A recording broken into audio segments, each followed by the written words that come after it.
Do you hear that? You have to mow the lawn right now. Welcome back, everybody. Meeks Shoes here with another video. Today we're going to be talking about how to get steals. Now first, let's define steals. Steals does not mean that you are getting the shoe for under retail. I'll give you an example. If you were to be copying a pair of 350 Yeezy Boosts and you get them for retail, which is $200, you're going to be looking at that as a definite steal as opposed to paying resale, which can be 800 plus on a pair of 350s. So now that we got that out of the way, let's talk about how you can get the shoe that you want for a steal price. I have 4 easy steps that as long as you follow, not only are you going to get the shoe that you want, but you are also going to be making sure that they are legit. Step number 1 is to know your item. What I mean about know your item is research the actual shoe. Know the materials that it's made out of. Know where it was released. Know where you can find them easily. That'll help your search engine shrink so that you know exactly where to search and who to hit up to get your specific shoe. A lot of people actually end up making a list. This is what I do over a whole entire year period. Obviously, shoe releases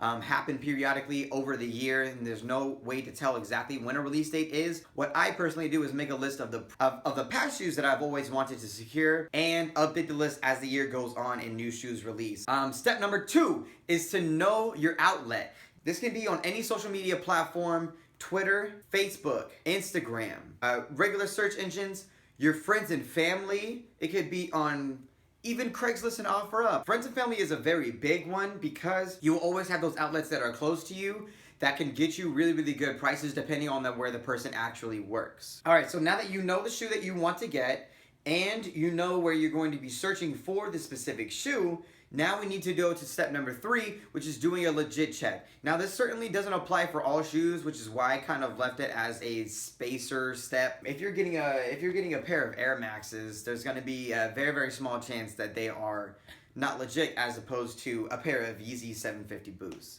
There's specific things that you need to look for when doing a legit check, even on basic shoes like Air Maxes, which is just to make sure that the color is correct, the quality of the materials matches up to what the release actually was, and small things like details, stitching, insoles, outsoles, things like that can help you actually figure out if your shoe is legit or not.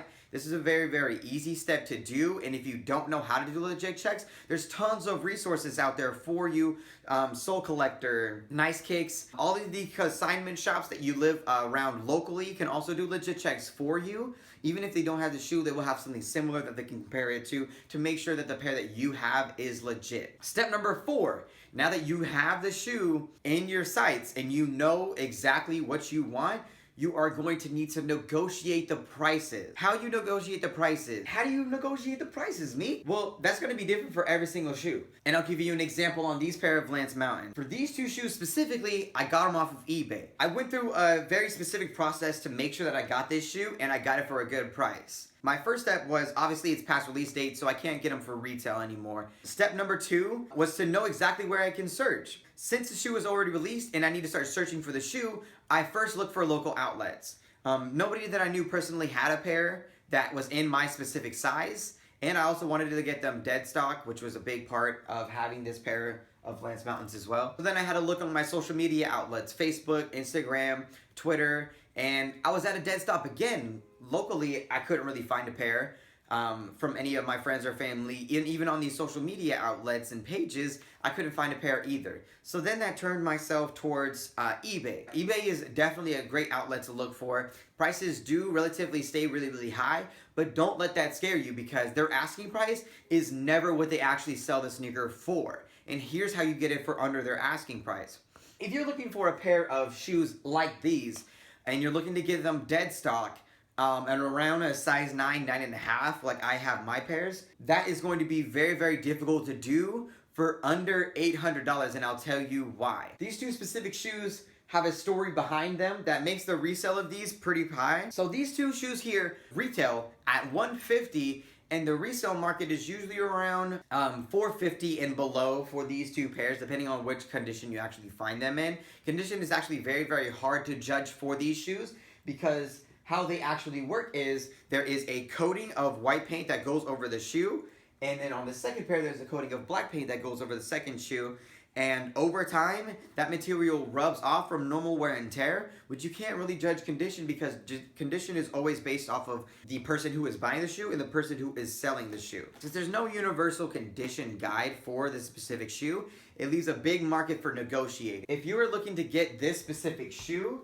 I set a personal limit for around $300 to $350 for these shoes, which I know is a pretty crazy price to look for when you're looking for dead stock shoes, but I'll show you how I got that specific price per pair. So when I was looking on eBay, I saw that a lot of shoes were listed, and you see what the bundle prices are for people who have both shoes, and you see what the prices are for people who have just the shoe by itself. That's the route that I ended up going for because the price by themselves was actually cheaper than buying them in a pack. So when I was looking at buying them separately, I set the price range for myself around $300 to $350. Now here's how I actually did my search. You go into eBay, you look for the specific shoe that you want, and then you filter that specific search with using a method of sizing, color, and condition. I wanted a dead stock pair, only a size 9, and I wanted it with OG everything. Now that I have my search narrowed, I start looking at the prices. Now for prices, you definitely can negotiate with people that don't have any current bids on a pair that they are bidding off. If you're looking for steals, I mainly look for buy it now prices, and so that's when I start filtering it a little bit more to try to search for exactly what they're going for around that price range singly. And I saw most pairs going for around $500 and below. $500 is usually never what they end up getting. $450 and below is usually a post that I end up looking for. Now you look at the post and you see exactly how long the post has been listed for. If the post has been listed for 2 weeks with 0 hits whatsoever, especially biddings, then that usually means that you can private message the person and negotiate the price. Now because eBay is helping you sell the shoe, that does not mean that you always have to sell it off of eBay. I always recommend private messaging the seller. When you're sending the private message, you just want to make sure that you ask below their asking price and shoot for a range that you're comfortable with paying with or you consider is a steal. For me, I wanted to pay the $300 to the $350 price range, so I started out at that price range and started negotiating with the seller. Obviously, that was a price that he wasn't willing to let the shoes go for, but then you start bringing up other things to try to help win your argument, saying, hey, I know that you're looking to get the most money out of this shoe, and I know the prices that they normally go for. I am very interested in the shoe. I am PayPal ready, and I'm wanting to send you a private invoice so that I can actually get the shoes for the price that I'm negotiating for. That's not only going to get you more money in the future instead of having to auction it off through eBay, because they take a larger percentage of the actual shoe that it sells for, and also it gets the shoe out of their hand and gets the money into them as quick as possible. So using that as a negotiating tactic is an amazing standpoint to get the shoe for the price that you're looking for. And after the negotiating from the $300 price range that I was looking for, we ended up agreeing around a $350 price range for both shoes. This one was actually $375 because the black shoe is a little bit more harder to find. But I ended up getting them for relatively amazing prices. This one ended up being $325, and this shoe actually ended up being $375, which puts me at the total of $700 to actually get these shoes shipped out to me directly when you see prices going for about $1,100 for a set dead stock in a size that I was looking for. So now that you actually have messaged the private seller, you know these tactics and you can apply them towards whatever outlet that you're looking for specifically. If you want me to show you a video on how to actually negotiate with local people, there is a whole nother story that you can actually do for that specifically that will help you get the shoes that you're looking for a really, really good price. And I get a lot of my shoes locally for a good steal. So if you want another video on that, please let me know in the description down below. But with that being said, Meeks Shoes out with another video. Squaw!